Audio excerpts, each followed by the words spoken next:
Welcome to Regulate and Rewire, an anxiety and depression podcast where we discuss the things I wish someone would have taught me earlier in my healing journey. I'm your host, Amanda Armstrong, and I'll be sharing my steps, my missteps, client experiences, and tangible research-based tools to help you regulate your nervous system, rewire your mind, and reclaim your life. Thanks for being here. Now let's dive in. All right, friends, welcome back. Today is going to be kind of a fun, little personal. I'm really going to put myself out on a limb. I'm just going to start there. I'm going to put myself out on a limb today by sharing with you a little family song that I wrote a couple years ago for my kids. Now, I love to sing to my children. Not just like, oh, they're cute lullabies, like all throughout the day today. I'm like, it's time to go. Let's put on shoes. Let's put on your shoes. All day. I just am this way. But I also know that it helps keep me sane. So not only is just something that I try to do to bring a little bit more levity into what is the chaos of having what feels like a million tiny young children and a million things to do. I also know that singing and humming can help to stimulate my vagus nerve to help keep me regulated, but it's also a tool that I intentionally turn to in moments where I am feeling really on edge. And so in moments where I am feeling the urge to yell as a parent, I actually reach for a song instead. So that's just a little backstory on how I interact with my children in a ridiculous way. Now let's come back to the family song that I'm going to share with you today. So the origins of this, my oldest, when he was about 3, he at bedtime would, probably because of my just ridiculous singing throughout the day, he would make special requests for songs about fishing or feet or whatever he could think of. Well, one day I was just sitting and I was wondering how I could teach my kids. It was kid at the time, maybe my second was like baby. How can I teach my kids some of the things that I wish I would have known earlier? Some of the things that I wish would have been more ingrained or more obvious to me growing up and then into adulthood, that I would have been just like, of course my body gets rest. It doesn't have to earn. Of course, food and exercise make me strong, or I can growl when I'm mad. And so as I was sitting there, I just popped open the notes app on my phone. And about 4.5 minutes later, I had what was the first and last draft of what I am about to share with you. And this is a song that I have sung to my children every single night since. And it's not just the song that teaches my kids what I hope they learn, but it is also a reminder to me of each and every one of these things that have become pillars and foundations to the way that I engage in regulated living. So in just a moment, I am going to sing you this song exactly the way that I sing it to my kids. And I am going to give you absolute permission that if it resonates with you and you want to learn this, or you want to play this with your kids or your niece or your nephew or whoever, and teach it to them too, I would love for this to come out of my home and to come into yours. Now, there's 1 or 2 lines that are specific to my family. And so after I sing this to you, I will give some suggested edits so that you can make this apply to your unique circumstances. And then I'm going to follow this up with a little bit of a breakdown about why each of these lines or these phrases is in this song and how I think it impacts our mental health, why each of these lessons are not just important to my kids or your kids, but maybe to you too. So, all right, friends, here we go. And I will warn you that this song is a little bit long-winded. So when you think it's over, it's probably not. I love my eyes, I love my nose, I love my body all the way to its toes. My body gets rest, it doesn't have to earn. My mind is smart and likes to learn. Food and exercise make me strong. Big deep breaths help to get me calm.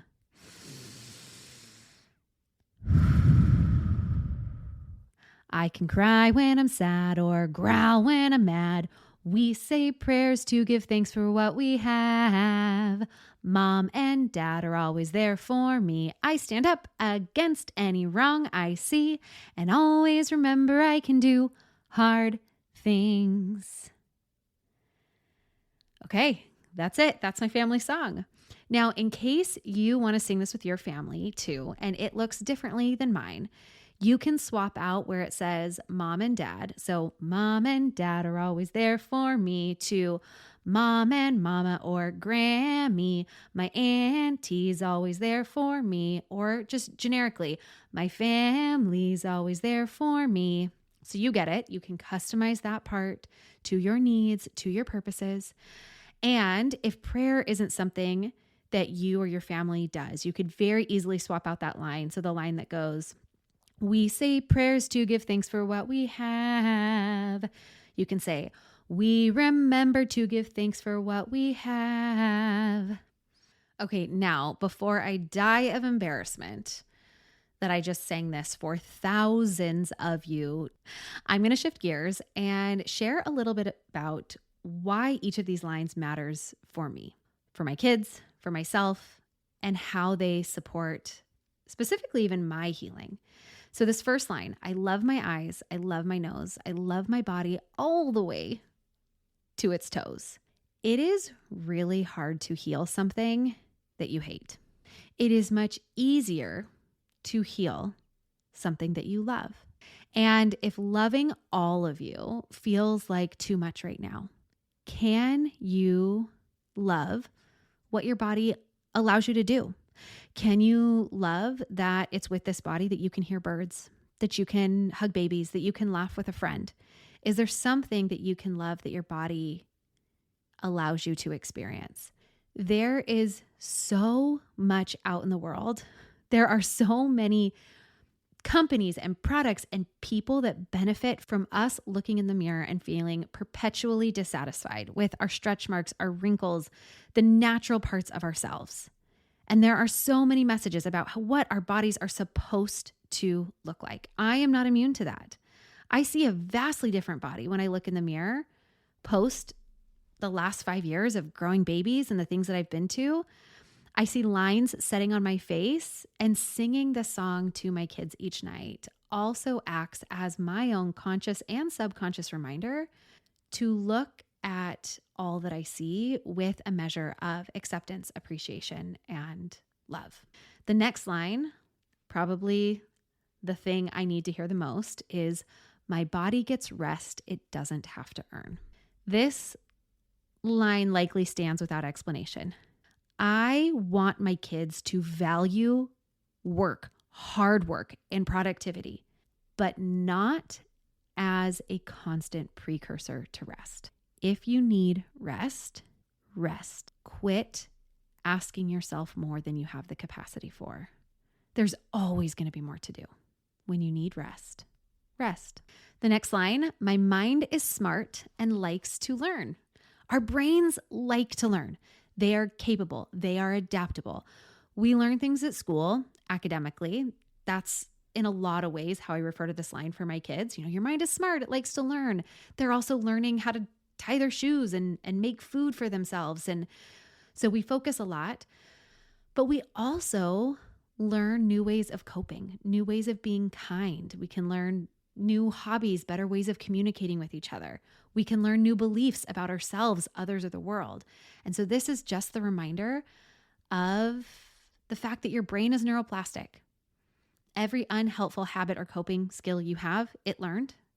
And your brain can also learn more healthy and more helpful thoughts, beliefs, coping habits. The next line, food and exercise make me strong.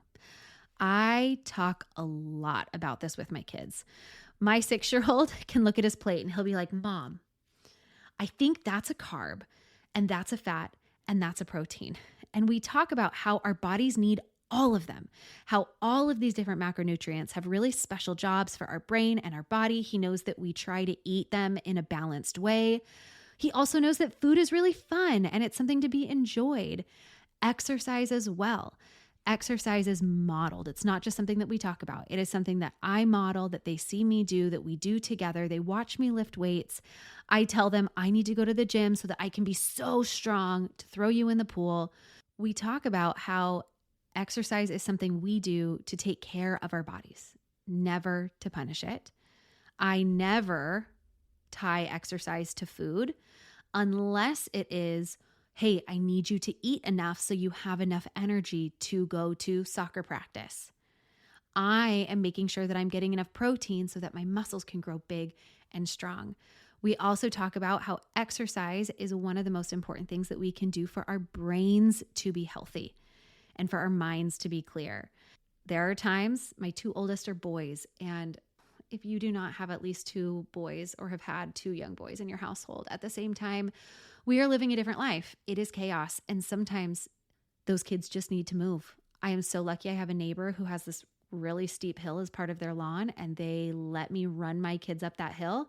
And I will look at my kids some days and I will say, hey, we're having a really hard time listening and focusing right now. I think doing some hill sprints is going to help us clear our mind. The exercise is not punishment for not being able to focus. The exercise is the tool to drive focus. I am teaching them how impactful the way that they fuel their body and the way that they move their body, how that impacts how strong they feel, how strong they are, how their brain works, how their emotions work.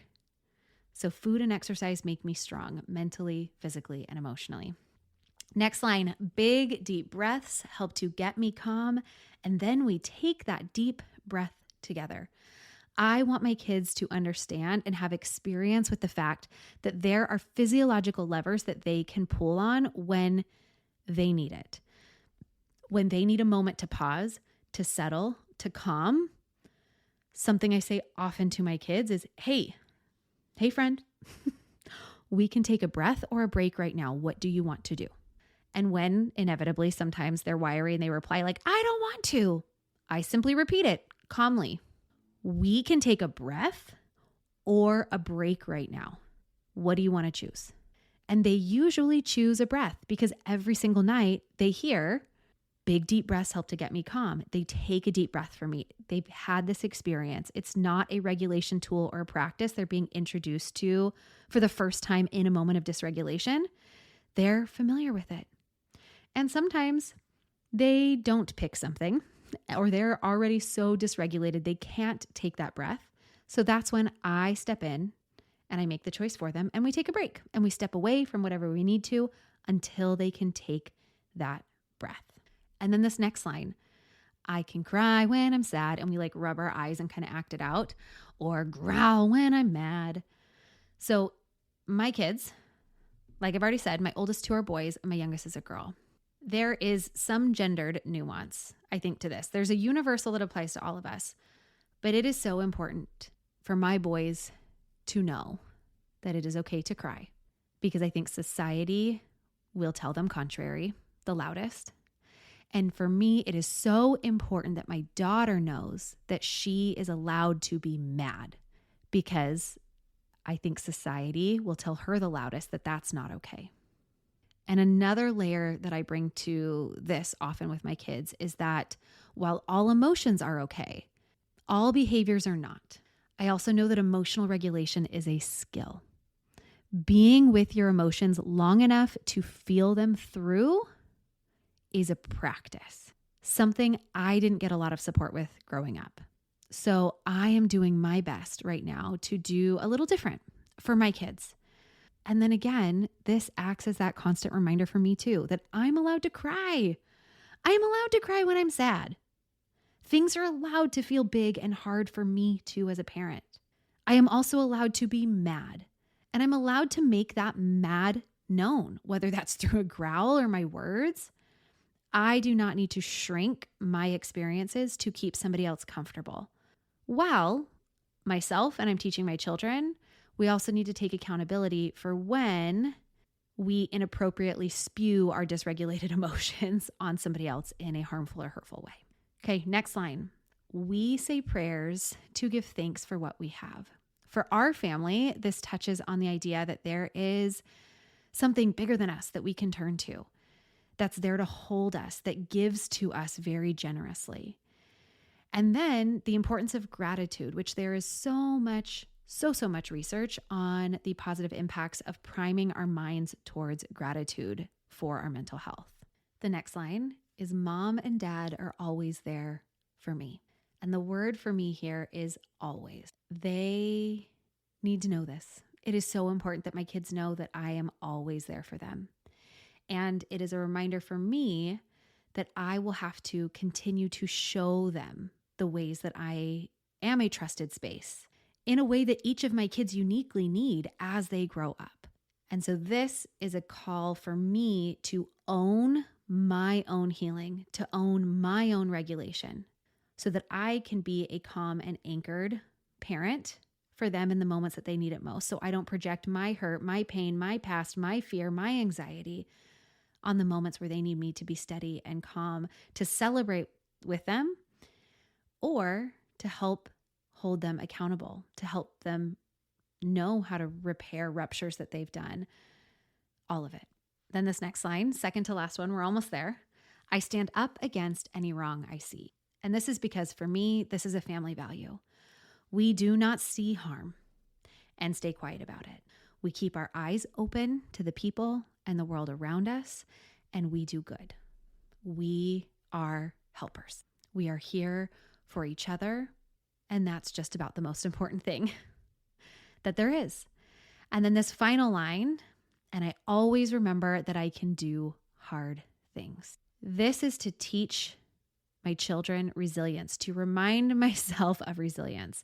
It is this nightly reminder that even on my toughest days in work or motherhood or life, that I too can do hard things. In fact, I have done 100% of the hard things that life has handed me so far. And I echo this in practice throughout the day. When my kids are getting frustrated or they don't want to do something hard that I've asked them to do, or they ask me to do it for them. Again, I'm not just throwing this line out arbitrarily at them. This is a line that they hear me sing to them, that they sing with me every single night. And I just remind them, hey, you can do this hard thing. You are capable. I will help you, but I need you to try to help yourself first.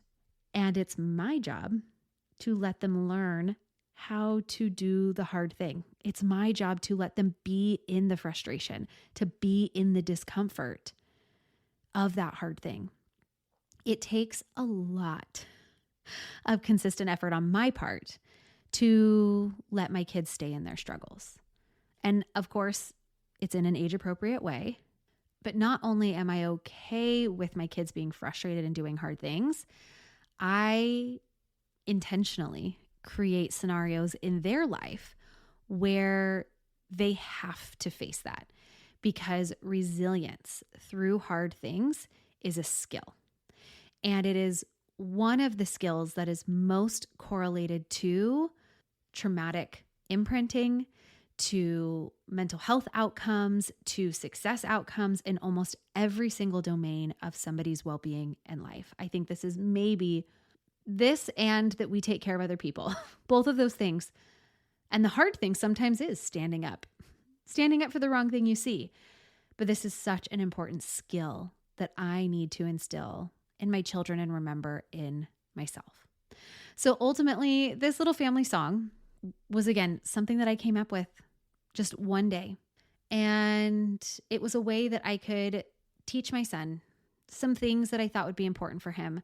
I didn't know if it was just going to be this little ditty that I sang for a few nights and then we moved on to songs about fishing and feet. But it has stuck. It is a song now that my sister knows and can sing to my kids. My husband's brother knows. Anybody who has come or babysat or been around our kids, they have learned this song. I've sung this song to my friends' kids, and they now know it.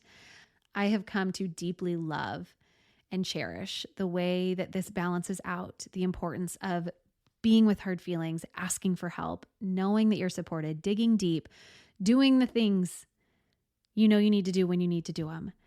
And it is giving them the words and the language for how to care for their bodies, how to work with and how to settle big feelings when things show up in their lives. In between the lines is a lot of calls to self-accountability. And then I take each and every one of these things and I do my best to model it into their daily life, to embody it within my own life. And so my hope is that this just starts to lay a foundation for them to live more regulated lives, for them to have some of these things that I had to learn the hard way later in life just feel like a no-brainer, default, foundational way of living for them. And as I was singing it to my kids last night, I had the thought that maybe somebody here needed it too. All right, friends, that is it for today. Until next week, I am sending so much hope and healing your way. Thanks for listening to another episode of the Regulate and Rewire podcast.